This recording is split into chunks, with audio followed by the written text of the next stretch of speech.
Hey, ¿qué onda amigos? Bienvenidos a un nuevo canal en la Casa del Videojuego MX, tu canal favorito de chácharas y coleccionables de videojuegos. El día de hoy, como lo había prometido, traigo la reseña y análisis, sobre todo mi opinión, si vale la pena aún en 2024 comprar una PlayStation 5 versión FAT, porque ya salió la Slim, y qué tan costosa es, así cuál sería el precio justo para pagar por ella, qué puedes hacer con esta hermosura y por último, cuáles son los títulos que más valen la pena. Sin más, comenzamos con esta reseña opinión. Bueno, para empezar, un poquito de historia acerca de esta hermosa consola. Es la sucesora de la PlayStation 4, la quinta consola de sobremesa de Sony, estrenada en un año muy complicado que fue el 2020.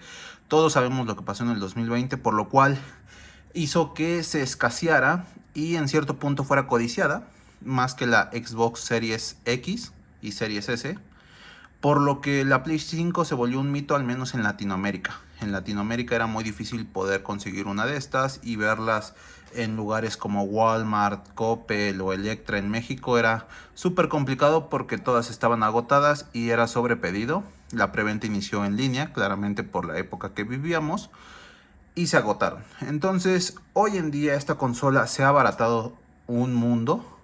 La verdad es que bastante, yo creo que más del 30%, 40% de lo que costó en su estreno. Actualmente la consola cuesta alrededor de los 9,000 pesos mexicanos, lo que vendrían siendo 470, 480 dólares en su versión con disco, con lector de disco, perdón, y en su versión totalmente digital el precio es abajo de los 6,000, 7,000 pesos, lo que vendrían siendo alrededor de 350, 380 pesos mexicanos, digo dólares actuales. Ahora, la siguiente parte que quiero analizar es su diseño. Vean la caja. De hecho, hoy tuve que hacer unas adaptaciones aquí al setup para poder poner esta cajota, porque es muy grande. Es algo de lo que más se le criticó a esta consola de Sony, el tamaño, ¿no? Ahí puedes ver el tamaño tan impresionante de la caja. Lo que dice aquí atrás es que sus principales tres características era disfrutar la potencia de un CPU y un SSD personalizables. La verdad es que eso debió de pasar desde la generación pasada, en el 2013. Hay una inmersión impresionante. ¿Por qué? Pues se estrenó un nuevo control que era este que tienen aquí en pantalla, que era el DualSense. DualSense se diferencia al DualShock por tener varias diferencias en cuanto a pues sí, al hardware, que sería primero los gatillos de aquí atrás son resistivos, tienen diferente tipo de resistencia dependiendo del juego y la situación en la que te encuentres. También trae una bocina integrada aquí enfrente, trae micrófono y pues la vibración es un poquito más interesante. También trae un acelerómetro, lo que define en qué posición está el control y te sirve para diferentes cosas en los juegos que tiene. En cuanto a la consola, la puedes ver aquí. Es una consola bastante grande. Bastante grande. Yo diría que aproximadamente unos... O sea, no he visto las características oficiales, pero sí más de 30, 40 centímetros pasa la consola.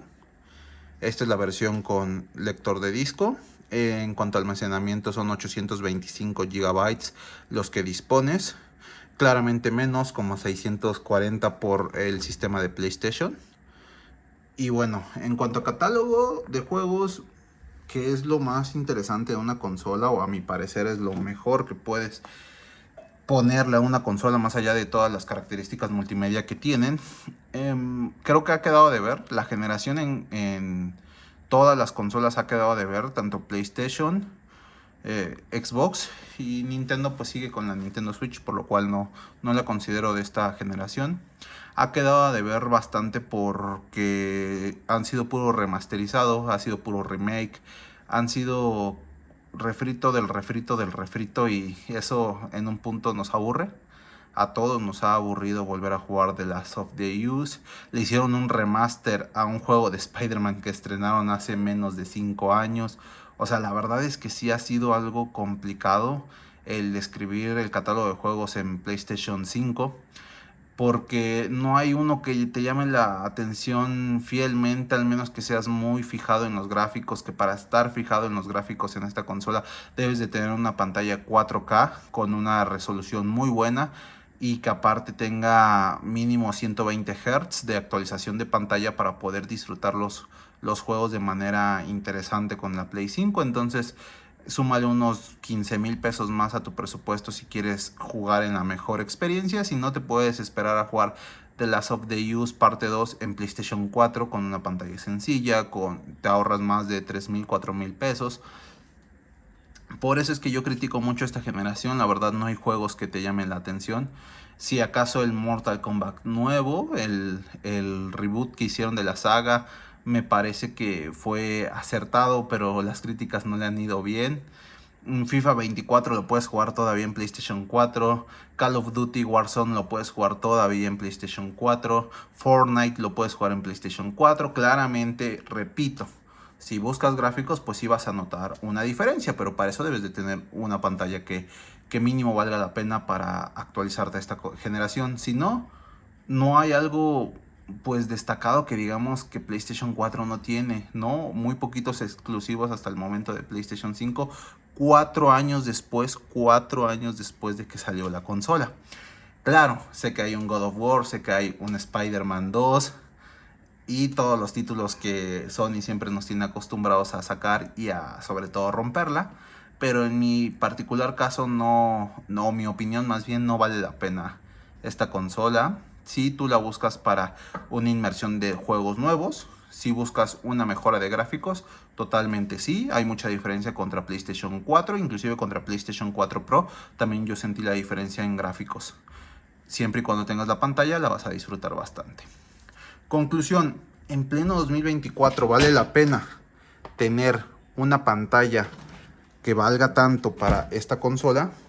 Yo diría que sí, ese es el primer análisis. La pantalla sí, porque actualmente vale mucho la pena invertir en un buen monitor o pantalla. Totalmente. ¿Vale la pena la consola como tal?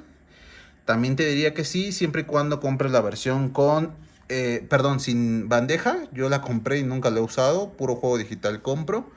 Por lo que me sentí, no sé, un poquito estafado, vamos a decirlo. Más bien no fui muy inteligente en mi compra, debido a que pues pude ahorrarme unos pesos, ya que no he usado nunca la bandeja de esta PlayStation 5. Y me parece que hay más descuentos en juegos digitales que en juegos físicos. También ya son simbólicos porque ya no traen el juego, ya solamente es como una clave de activación o traen el instalador del juego. Al final de cuentas vas a tener que conectarte a internet. En cuanto a bugs, la PlayStation 5 de momento no ha presentado ninguno grave. Al menos yo que conozca no ha presentado ninguno grave. Pero si tú conoces uno, coméntamelo y déjamelo en la caja. Ahora, conclusión. La verdad no puedo sacar una conclusión de esta consola. Te la dejo a ti. Coméntame cuánto pagarías por ella en pleno 2020, nueva y seminueva. ¿Cuáles son los juegos que tú crees que sí valen la pena? ¿Y en qué situación la comprarías? Sin más por el momento, se despide la Casa del Videojuego MX. Recuerda seguirme, darme un like y suscribirte, que me ayuda muchísimo. Esperemos llegar a 1000 suscriptores antes de que acabe el mes de junio del 2024. Que tengas un excelente día.